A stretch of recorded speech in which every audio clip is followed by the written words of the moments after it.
오늘은 어떤 만화를 그려 오셨습니까? 역시 주인공이 문재인 의원이네요. 예.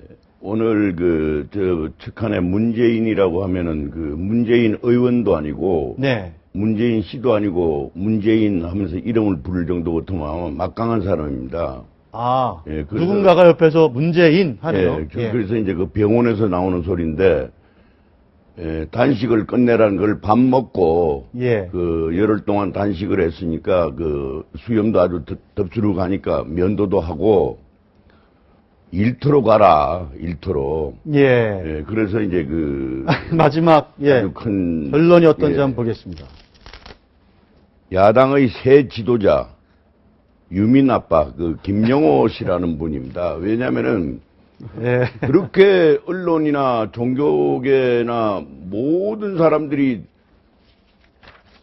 단식을 하지 말라고 문재인 의원이 단식을 하등의 이유가 없는 겁니다. 그래가지고 송월주 스님께서 좋은 말씀을 하셨더만요. 단식을 말리러 간 사람이 왜 밥을 같이 굶어? 그 말이 안 되는 얘기 아닙니까? 그랬는데 김영호 씨가 이번에 46일 만에 단식을 끝내면서 문재인 의원 단식 끝내고 국회 가서 일해라. 그러니까 오후 3시에 그냥 딱 끝내고 가는 거 보면 우리 김영호 씨가 호메인이 정도 되는 게 아닌가 그런 생각이 듭니다. 아, 그거 조금 어쨌든 김영호 씨도 어쨌든 세월호 희생자 그러니까 유민이 아빠이고 여러 가지 정치적으로 논란에 휩싸여 있는데 호메인이라고 비유하는 건 조금 너무 과하신 거 아닌가? 제1야당이 하여튼 새 지도자가 나온 것 같아서 씁쓸합니다. 문재인 의원이 그러니까 유민 아빠 김영호 씨 단식장에 찾아가서 거기서 단식을 한 것은 내가 그 당시 보도를 보니까 릴레이 단식이야. 그러니까 유민 아빠는 그만두시오. 40일 넘고 건강이 나빠졌으니까 내가 이어서 하리다. 릴레이 그만두는 걸 조건으로 릴레이 단식인데 이거 같이 하는 꼴이 되어버렸지.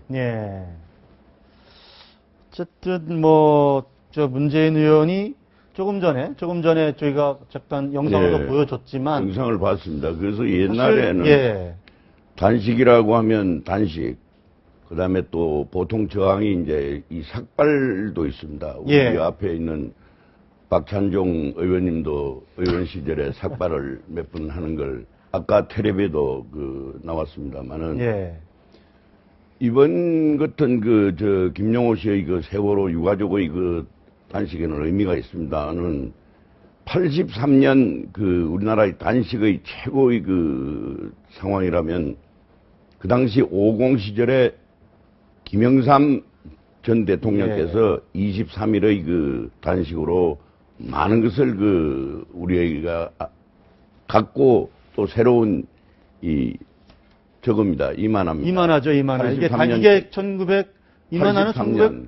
95년에 그린 만화인데 95년인데 저게 83년 전통 시절 5.18 3주년 기념이 되는 날 YS가 단식을 시작을 합니다. 그래서 23일간 했는데 세월은 흘러서 또 YS가 대통령이 됐습니다. 대통령이 돼서 12.12 5.18의 수계나 모든 상황으로 노태우 전 대통령과 전두환 전 대통령을 구속을 시킵니다.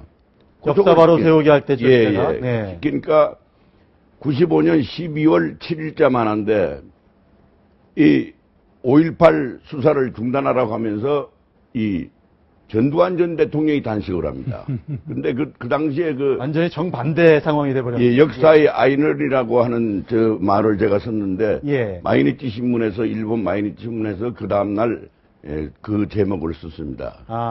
썼는데 시중에 웃기는 우스운 얘기로는 왜 단식을 전두환 전 대통령이 했을까? 그러니까 나는 단식을 하니까 콩밥은 안 먹었다는 소리를 듣기 위해서 단식을 했다는 그런 우스갯소리도 있고 하여튼 역사의 아이러니죠. 김영삼 총재의 단식은 한국 민주화 역사에 있어서 한 분수령이 되는 네. 중대한 사건이고 네. 그 당시 야권에 속했던 나의 입장에서는 그 당시는 필수 불가결했고 83년 5.18 3주년을 맞이해서 예. 생명을 단식을 했는데 저 단식이 처음 시작됐을 때 우리 언론은 보도 통제가 돼가지고 예. 신문 가심란에 이렇게 났어요. 최근 정세의 흐름에 비추어서 민정당은 뭘 좀 놀라고 있다. 이런 표현. 최근 정세의 흐름이라고 표현했어요. 최근 정세의 흐름. 그러니까 YS의 단식을. 이게 예. 얼마나 그 당시에 우리 야권에 있던 사람 이게 더러운 나라인가 이게 이 더러운 나라의 더러운 정권의 말이야. 어? 그런데 동아일보가 그래도 그 최초 보도를 했던 게 예, 제가 그 03이라는 거를 알리기 위해서 예. 이 담배 지금은 요즘은 금년 시대입니다만은 담배 연기를 동그랗게 만들고 예. 이 손가락으로 이렇게 해서 그렇죠. 하는 그 예. 영삼 사태. 예. 그다음에 주문 식단이라고 있었습니다 그때. 네. 그 거꾸로 읽으면 단식이 되잖아요. 식단을 거꾸로 읽으면 식단. 예, 식단. 예. 그다음에 날씨 때문인지 사람들이 물을 너무 많이 찾는다. 단식하고 이제 소금하고 물. 예. 이런 그 방금 우리 박 의원님께서 말씀하신 대로 외신에나 보도되고 이 국내에서는 전혀 보도가 안 되는데 그 당시에 조금 이제 진전된 상황일 때는 뭐라고 그랬냐면은 제야 인사 식사 문제라고 그랬습니다. 제야 인사 식사 문제. 식사 문제. 네. 그러니 이게 도대체 그러니까 저 단식의 그 정치사의 의미는 저 단식 때문에 민주화 추진협의회가 결성된 동력이 생겼고 네, 그것을 네. 바탕으로 해서 신민당이 창당되어 85년 12대 212 선거에서 의용야당 민한당을 거꾸로 틀리고 야당이 원내에 제대로 진출하는 계기가 되고 그것이 60항쟁까지 이끌어서 이어지는? 직선제 개헌을 만드는 예. 중대한 분수령이 된 사건이었다. 네. 그러니까 지금 단식하고 있는 이런 사람들 거하고는 그 비교할 수 없는 일이다. 예. 그러니까 그 점은 우리가 높이 평가해야 할 일이다. 예. 그러니까 지금 문재인 의원이 지금 동조 단식을 한 거잖아요. 이제 주체적 단식이 아니고 동조 릴레이 단식 하려고 동조 했던 릴레이 것이 단식. 저렇게 예. 되고 있어요. 예. 그 얘기하니까 YS의 명언 있지 않습니까? 단식과 관련된. 굶으면 죽는다. 예, 박종훈 의원이 그 비서겸으로 있는데 안 먹으면 죽는데 그랬습니다. 안 먹으면 죽는데. 아, 굶으면 죽는다가 안 먹으면 죽는데. 예. 그렇죠. 그게 아마 최병렬 당시 아마 2003년인가 2003년에 최병렬 당시 대표가 노무현 전 대통령 측근 비리 무슨 특검 수사 요구를 하면서 단식을 그래도 뭐 십몇 여야 공수 할 때마다 네. 김영삼 대통령 흉내를 아마 내고 싶어서 하던 것 같은데 그 지금 정부장께서 웃고 계시잖아요. 네. 그러니까 문재인 의원 단식을 회고하다가 2003년 새누리당의 최병렬 대표 단식 이 얘기도 웃고 계시잖아요. 이게 웃음거리처럼 되어버렸어. 그러니까 이런 YS의 단식은 정말 뭐 역사에 남을 그런 단식이었으니까요. 역사의 민주화의 흐름을 완전히 바꿨습니다. 그래가지고 대단한 단식. 예. 만화를 오늘 2개나 그려오셨는데 다음 예. 만화 한번 보실까요? 네. 자. 그래서 지금 요즘 또 야당이 장외투쟁을 하고 있는데요. 근데 이제 장외투쟁이라는 게 보면 크게 무슨 그런 장외투쟁도 아니고 이런 팻말 들고 와서 있고 이러는데 예. 그 나대로 친구가 난 목숨을 걸고 장외투쟁을 하겠다 그런 얘기입니다. 난 목숨을 걸고 예. 장외투쟁을 하겠다. 그냥 피켓이 아니고 예. 결론이 뭘까요? 이게 뭐냐면 말벌 공격 속의 벌초입니다. 요새는 벌초하러 가서 말벌에 쬐여가지고 죽는 사람이 한두 사람이 아닙니다. 그렇기 때문에 목숨을 걸고 가서 정말 벌초하는 거예요. 그래서 그 말벌 공격 속에 벌초를 하는 저런 정도가 돼야 그래도 장외투쟁이라도 큰 그 의미 있는 조상님을 위해서라도 상당히 좀 생각해 볼 만한 많은 생각을 들게 하는 풍자인데요. 지금 이제 추석도 얼마 안 남았고 물론 지금 아까 문재인 의원도 그런 말씀을 했습니다. 추석 전에 이게 모든 게 잘 해결이 돼서 예, 정말 선물을 줬으면 좋겠다 뭐 이런 얘기도 했는데 예, 야당은 그 전에부터 장외투쟁을 많이 했습니다. 91년 9월에는 그 당시 신민당의 그 총재가 김대중 총재였어요. 예. 그래가지고 여의도에서 집회를 하고 부산 가서도 집회를 했어요. 근데 그때는 그래도 정치가 조금 매력이 있었습니다. 좀 그 당시 대변인이 박희태 그 전 한나라당 대표였습니다. 예. 예, 아주 장수 대변인이었었는데 여의도 집회는 여의치 못했고 예.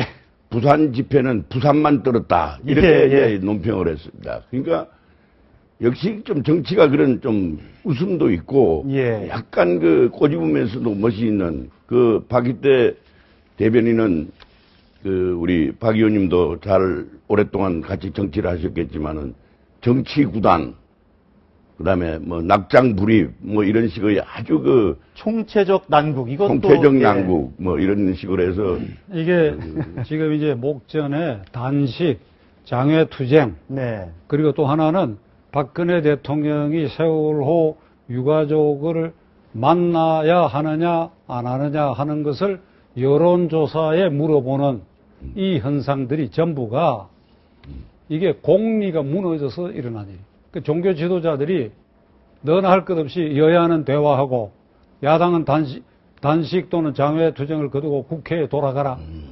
국회 어떻게 쉽게 돌아갑니까? 그 종교 지도자들이 그렇게 얘기한다고 그러면 내일 당장 국회 돌아가는 얘기지.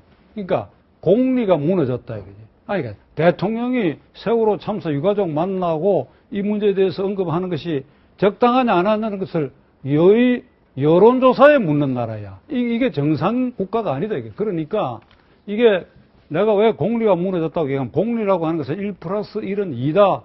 이게 말하자면 진리로 증명되는 거하고 그 다음에 인간 사회에서 사람과 사람 사이의 관계에 있어서 일정한 규범과 도리를 말하거든. 그럼 하나 예를 듭시다. 문재인 의원의 단식 난 100번 잘못했다고 생각합니다. 그러나 곰곰이 생각해보면 미국의 오바마에게 패배했던 맥케인 상원의원 공화당 맥케인과 오바마 관계를 한번 생각해봐야 돼요. 맥케인이 상원의원으로 복귀해갖고 중동 문제에 오바마하고 이견차게 했을 때 전화를 걸어가지고 백악관에서 만났어요. 그애가 각하 나는 이런 생각입니다. 그걸 수용을 해요. 그러면 문재인 의원이 나는 단식하기 전에 이 공개방에서 한번 얘기한 일이 있어. 왜 대통령 면담 신청 왜 안 했느냐? 왜 대통령 전화를 안 걸었느냐? 걸어가지고 자기는 유력한 당원이니까 자기 당 당론과 관계없이 대통령께서는 이렇게 해야 되지 않겠냐는 걸 충고해서 물꼬를 틀 생각을 왜 안 했느냐? 내가 그렇게 말했지만은 문재인 의원이 전화를 걸 생각을 할 수 없는 게 걸어도 안 받아주고 만나자고 해도 안 만나주고 또 그러한 행동 자체가 당내에서 찍힐 수가 있어. 이 자식 네가 뭔데 함부로 대통령 만나려고 했냐. 그러니까 이런 어떤 그 공리 자체가 성립이 되어 있지 않은 나라다 이게. 그러면 앞으로 어떻게 되느냐. 이게 원인을 따져 들어가야 돼. 성직자들이 말하는 것처럼 대화하고 국회 복귀하라. 어떻게 쉽게 복귀합니까? 지금 여당도 야당 때 늘 단식했잖아요. 그러니까 이 고리를 풀기 위해서는 아주 기본적으로는 첫째, 국회의원이 자율권을 회복해야 돼. 어떻게 해서 편성에 다 동원되는 얘기야. 그럼 자율권 회복은 어떻게 되느냐? 그것은 공천이 국민에게 돌려줘야 돼. 그 다음에 중앙당 당끼리 왜 패싸움을 하는 구조가 되어 있느냐? 그러면 김무성 대표는 부산 어시장 가고 오늘은 그 가락동 시장 간다 그러거든. 그러면 그거 가서 사진 찍히는 게 중요하냐? 여기 매달려가 그러면 야당 의원 한 사람이라도 만나가 대화를 하면서 아니면 나 같은 사람하고 만나가지고 이걸 원칙을 어떻게 세우면 되겠느냐? 여기에 골몰해야지. 그러니까 지금 여야는 이 상황에서 계속해서 종전에 그 답습을 해오기 때문에 이 대정요법으로 적당한 시간이 지나서 봉합이 될지는 몰라도 계속해서 이 시스템 아래서는 이게 반복될 것이다. 우리나라가 참 정치 선진화가 뭐 많이 됐는지 모르겠습니다만 뭐 아직도 갈 수 있는 원한 상황. 정부가 내가 이래 말해버리면 시청자 혼란이 오는데 제 말씀은 첫 단추가 지금 잘못 꿰져 있다 이거야. 예. 그럼 이 첫 단추를 어떻게 꿰느냐 하는 문제에 국회의원 자율권, 정당의 공천, 정당의 패싸움, 네. 그다음에 대통령이 국가원수로서 충분히 그 직무를 행하도록 하는 이런 환경과 제도가 되지 않은 한 누가 누구를 타닥이느냐 이 말이야. 알겠습니다. 지금 그 관련해서 지금 아까 장애투쟁도 말씀하셨는데 그림이 하나 더 있습니다. 예. 네. 예, 요게 DJ 정부가 들어선 98년 3월 만한데요. 그 당시에 그 국회의원들이 고스톱을 치다가 발각이 됐어요. 국회에서요? 국회에서. 그래가지고 이 망신을 당했는데, 그래서 이제 야당 의원이 강경한 것은 고스톱 영향이래. 그래서 이 세 번째 칸에 스톱하길 바라겠지만, 예. 못 먹어도 고다, 이게. 못 먹어도 고라는 거는 이건 엄청난 강경파의 얘기로 흘러가는 거예요. 예. 그러니까 이 장외투쟁, 예. 정말 이런 그 못 먹어도 고라는 이런 상황의 그 야당, 그 당시에 야당은 한나라당입니다. 근데 의석이 많았으니까, 아, 예. 의석이 많았으니까 그 DJP로 집권을 해도 야당이 언제나 저런 식으로 못 먹어도 고입니다. 지금도 이번 그 야당 의원도 130석이나 되고 또 한 가지 그 며칠 있으면 최고의 명절이라는 이 추석이 오는데 추석을 우리가 보통 더도 덜도 말고 한가위만 하여라 하는 그런 풍성한 계절입니다.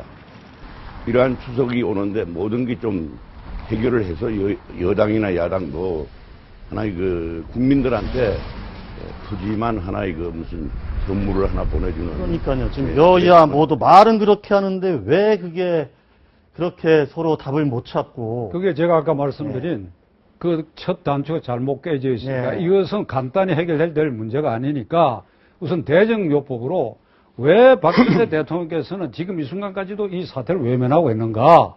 대정요법으로 대통령이 나서야 돼요. 그건 이재호 의원도 그 말하고 하는데 그거는 박 대통령이 주어진 헌법상 책무입니다. 국정 현안에 대해서 국회에 언제든지 출석해서 이견을 말하고 서한으로도 이견을 제시할 수 있다라고 대통령에게 권한과 그런 의무를 부여해놨어. 그러면 이 문제 외면하면 안 됩니다. 무슨 세월호 가족을 지금 만나라 안 만나라 그 문제가 아니고 그 특별법에 대해서 대통령이 이견을 얘기를 해야 돼요. 근데 상황 자체가 막 대통령을 어떤 정치의 한 상대로 놓고 이렇게 서로 갈등하는 구조로 이어진 측면도 좀 있지 않습니까? 이런 지금 상황이? 모든 갈등을 해소하고 융합하고 해야 할 책임이 헌법 66조에 국가 원수인 대통령에게 주어져 있는데 그 대통령이 뒤로 숨어버리면 어떻게 합니까? 한제까지 해봐야지. 지금 내 말씀은 이 첫 단추까지 대통령으로 못 고칠 거예요. 공천권 문제, 국회의원 자율권 문제, 중앙당 해체 문제. 그러나 현재 드러난 세월호 사태 특별법에 대해서는 대통령이 약속한 바가 있다 이 말이야. 그럼 자기 안을 내놔야 돼. 그러니까 국회에 법률안을 낼 수 있는 사람은 국회의원과 대통령밖에 없으니 박근혜 대통령 안도 있어야 돼. 그거 안 내놓고 외면해버리고. 알겠습니다. 어쨌든 지금 새누리당과 세월호 유가족 대책이 서로 좀 협상이 지금 2번이나 만났고 또 계속 만난다고 하니까 거기에서 뭔가 좀 가닥을 좀 잡고 또 대통령도 유가족들을 좀 위로할 수 있는 그런 기회가. 그렇죠. 아니, 왜 새누리당 지도부하고 유가족 대표가 만나고 2차로 만나고 남북 정상회담도 아니고 휴전회담도 아니고 왜 그걸 박 대통령이 방치하고 계시냐 이 말입니다. 시간이 이제 다 마무리가. 아니, 이걸 방치한다고 볼 수밖에 없어요, 박 대통령이. 다시 한 번 더 이야기를 나눠볼 기회를 갖도록 하겠습니다. 오늘은 여기서 줄이도록 하겠습니다. 감사합니다.